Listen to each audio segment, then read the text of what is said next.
Sabia que tem como começar a ganhar dinheiro somente usando o seu celular e trabalhando no conforto da sua casa? A CyberQuest tem tudo o que você precisa saber para conseguir ganhar dinheiro com a internet de forma prática e rápida. Ficou interessado? É só clicar no primeiro link da descrição. Eu queria entender um pouco mais do ponto de vista de um cara que já foi militar, que teve uma veia militar. Por quê? Porque eu sou do Emocore, eu choro, eu sou muito bonzinho, não consigo entender a cabeça de um Putin. Até mesmo porque nunca... Eu também não consigo, já te adianto. Essa pergunta foi essa. Só especula. Vamos especular. Se você tem um líder que faz uma guerra de narrativas, né, que vocês chamaram no podcast de vocês, dois líderes doidões, o chinês e o russo, uns caras muito loucos, megalomaníaco, que fazem abertamente uma guerra de narrativa, ou seja, só chega para a população aquilo que eles querem. Você não acha que um ocidente muito bonzinho também só tem a perder? Que tinha que ter um loucão daqui do lado de cá também? Para combater um loucão, não tem que ter Se você é um loucão bem intencionado, suponhamos que o ocidente seja o bem intencionado. Se você é loucão bem intencionado, você não tem que ser mais loucão do que o loucão que é mal intencionado do outro lado? Do ponto de vista militar. Foi a pior pergunta que eu já fiz na minha vida. Não, eu entendo a sua pergunta. E o que acontece é que por conta do surgimento de líderes assim no Oriente, a gente vai ter o surgimento de líderes assim no Ocidente. Isso vai acontecer. Naturalmente. Talvez já tenha acontecido. Talvez o Trump fosse esse cara. Só que o ponto é que, enquanto lá esse líder, porque são ditaduras, não estou falando que isso é melhor, é o que acontece lá. Enquanto lá esse líder surge e fica, aquele surge e vai sendo trocado. Então porque é difícil aqui você tem uma manter... liberdade de informação muito grande. Também, e aqui é uma democracia. Uhum. O pessoal pode ter 1000 críticas, talvez a eleição americana tenha tido tal coisa, aqui no Brasil não sei o quê, mas está trocando o poder, né? É uma e democracia entre grupos de verdade, né? opositores. Isso. A hora é republicana, a hora é democrata nos Estados Unidos. Aqui no Brasil, antes era o PT, agora veio o Bolsonaro, quem vai vir depois? Não sabemos, né? Mas esse é o ponto, o poder tá trocando de mãos. Agora você olha na China e na Rússia, o poder não troca de mãos. Então, o ponto é que esses caras conseguem se preocupar, como você disse, com questões de longo prazo, de maneira que aqui a gente não consegue se preocupar. A China pensa em 100 anos. Ele já tem o plano, daqui a Exatamente. 100 anos... O Putin, ele tem uma reforma constitucional que foi feita na Rússia que diz que ele pode ficar no poder até 2036. Aí muita gente fala que ele está doente, né, que está com câncer, terminal, especulações, a gente não sabe se está ou não. Mas o ponto é que se ele não estiver doente, tudo bem que ele é um cara que tem 70 anos já. Eita! Tem 70 anos. Tá bem, Parece velho. muito menos, né? Tá Pois bem, mano. Ele tem 70 anos, então ele não vai viver, muito provavelmente, até 2036. Ou não, né? Não sei. Mas, em todo caso, ele tem um estímulo para pensar em questões de mais longo prazo. E enquanto aqui, o estímulo é para o cara pensar na próxima eleição. Ele entra já pensando na... Exatamente. O Thomas Sowell, que é um economista americano, ele diz que o político ele tem 3 preocupações, né? A primeira eleição, a segunda reeleição e a terceira, seja lá qual for, vem muito antes, muito depois, aliás, das outras duas. E provavelmente é eleger um sucessor ainda. Vai saber qual é a quarta. Então, esses caras, eles pensam de maneira diferente, podem agir de maneira diferente do Ocidente. Aqui a gente está muito menos baseado na figura de um líder central, né? A força do Ocidente é uma economia muito mais descentralizada em comparação com a economia do Oriente, assim, que tem um poder central muito forte, ditando os rumos do país, né? Que é como acontece na China com o PCC e na Rússia com o Putin. Então, isso daqui rende um Reels, hein? Perini acha que um bom pensador de longo prazo é o que? É um comunista. Né? Aí vai virar um... Perini apoia o Putin. Sim. Vamos botar uma farda soviética aqui. Já uma tem a ditadura capa. E faz um NFT, daqui. vai bombar. Já tem a capa. É complicado. O pessoal, hoje em dia, é muito Virou raso. um bando de torcedor, Se eu né? falar aqui, o Lula, ele discursa bem, né? Ele hipnotiza o povo. Vamos falar, petista. Sim. É sempre soube. Sempre soube. O Lula é carismático. Falam, você cairia na lábia dele. Exatamente, é assim que funciona. Mas o Dória foi no podcast, já estão falando que eu me filiei ao PSDB. Aqui, É assim que funciona. Aqui no Brasil, eu tô lembrando agora dos últimos governos, você até falou do Lula aí, ele tentou muito suavemente meter um terceiro mandato, tentou tudo, mas as instituições democráticas, mesmo um pouco fragilizadas, elas ainda barram algumas coisas que o pessoal tenta, né? Na Argentina tá ficando um pouco mais fácil, eu acho que ela vai esgarçando um pouco a democracia quando você consegue que pessoas condenadas voltem ao poder, como a Cristina Kirchner, que era lá...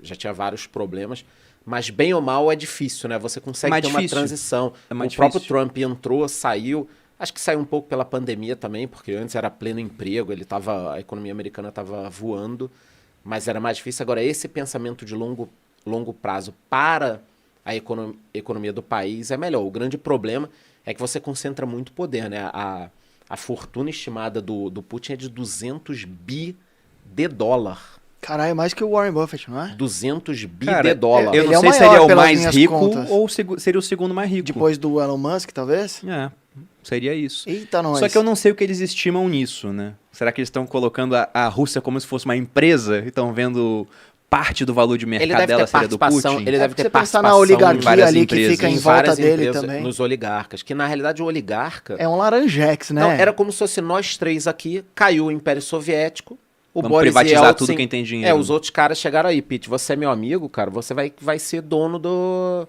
dessa empresa aqui que produz peças para automóveis. Aí você virava o oligarca do Eu sou o seu do Boris negócio. Yeltsin, aquele bêbado que te constrange. Nesse ponto... Aquele nesse bêbado que constrange o podcast. Mas isso que você tá falando, para quem não sabe, Boris Yeltsin foi um líder na Rússia. Tem até uma foto dele que eu postei hoje, falando sobre a inauguração do primeiro McDonald's na Rússia, que foi em janeiro de 1990. E foi um marco, né? Porque, primeiro McDonald's na Rússia. Será que as pessoas vão lá Foi em comer, 90? não vão? Foi por Foi aí. antes de cair a União Soviética. Isso, caiu em então. 91. E ficaram anos aí, acho que começou a negociação em 76 para poder abrir. Mas quando abriu, 5 mil pessoas na fila e no primeiro dia 30 mil pessoas comeram no primeiro McDonald's. Agora eles têm... A franquia se pagou em um dia. É isso. Eles têm 850, tá fechado, né? Mas o Boris Yeltsin, quando ele tava lá e tal, ele era uma vergonha para a Rússia. Quem pesquisar Boris Yeltsin, acho que tem discurso dele bêbado, caindo no chão e tal. Então, quando o Putin entrou, também teve um pouco daquela questão, putz, agora tem um cara que pelo menos vai ter uma certa força. Então, pro russo... Tem uma imagem, né? Exatamente, pro russo que tem um certo porte, talvez uma questão nacionalista ainda sempre teve, ter um líder forte também é importante. Faz diferença. Aqui no Brasil, não sei se faz tanto, mas para o russo, eu acho que isso faz muita diferença. Talvez isso ajude muito o Putin ainda a estar lá. A imagem da formação da Rússia, e isso explica um pouco dessa questão deles serem ufanistas, né? O Brasil seria não vou nem considerar como país, porque a gente como país seria o quê? Depois da independência. Então é extremamente recente, né? 1822, a gente vai fazer 200 anos aí de independência em relação a Portugal. Mas você pega a formação da Rússia, e até uma coisa que o Putin bate, ele fala que russos e ucranianos são o mesmo povo, porque tem um princípio de formação em comum. Não existe Ucrânia, né? Ele diz isso. Só que a grande verdade é que Ucrânia e Rússia estão separados há muito tempo. Eles só voltaram a ficar juntos por conta da União Soviética, né? Mas são séculos e séculos de separação. Mas em todo caso, os russos eles se consideram como os herdeiros do Império Romano. Até a palavra czar vem disso, né? Ou czar em algumas pronúncias. Não é Kizar? Cara, eu não sou especialista em russo, mas o ponto é uma corruptela da palavra César, que veio do Júlio César, o ditador romano, o último antes de começar o Império Romano. Ele se declarou, né, como ditador vitalício no final da República, aí o Senado conspirou, matou César a punhaladas, né? Tem aquela cena de Shakespeare famosa lá, até tu, Brutus, né? Que era um apadrinhado dele, que foi um dos responsáveis por apunhalar ele. Porque o Brutus, a família dele era uma espécie de guardiã da República. Como eu disse, Roma começou como uma monarquia. O último rei Tarquínio o Soberbo foi banido de Roma por Brutus, por Lúcio Júnior Bruto, que era o antepassado do Marco Júnior Bruto, que foi quem apunhalou, junto com o Senado, César. Então esse cara, ele era o senhor República. E quando ele viu César, ele vai voltar com essa questão monárquica aqui em Roma. Ele não quis, mas matando César, voltou a ser império do mesmo jeito.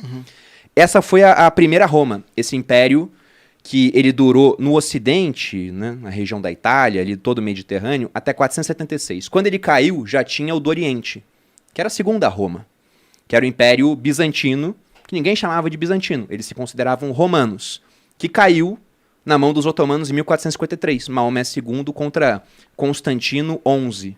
E até engraçado Roma, porque começou no Ocidente com Rômulo e terminou com Rômulo, e começou no Oriente com Constantino e terminou com Constantino. Quando Roma caiu no Oriente, na mão dos otomanos, 1453, uma das princesas de Constantinopla se casou, se não me engano, com Ivan III, que era o monarca russo, e levou o símbolo, um dos símbolos de Constantinopla para lá, que é aquela águia bonita de duas cabeças que eles têm no uniforme da seleção, por exemplo, né? Então os russos viram, nós somos a terceira Roma.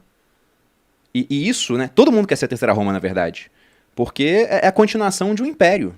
Sim. Então eles têm essa pretensão de serem realmente muito grandes. E a União Soviética foi, em parte... Foi muito grande. Hoje a gente fala da União Soviética, caiu em 91, estava em decadência, mas vai ler livro de cientista político no começo da década de 80, ninguém imaginava que em 10 anos ia cair. Todo mundo projetava para o futuro.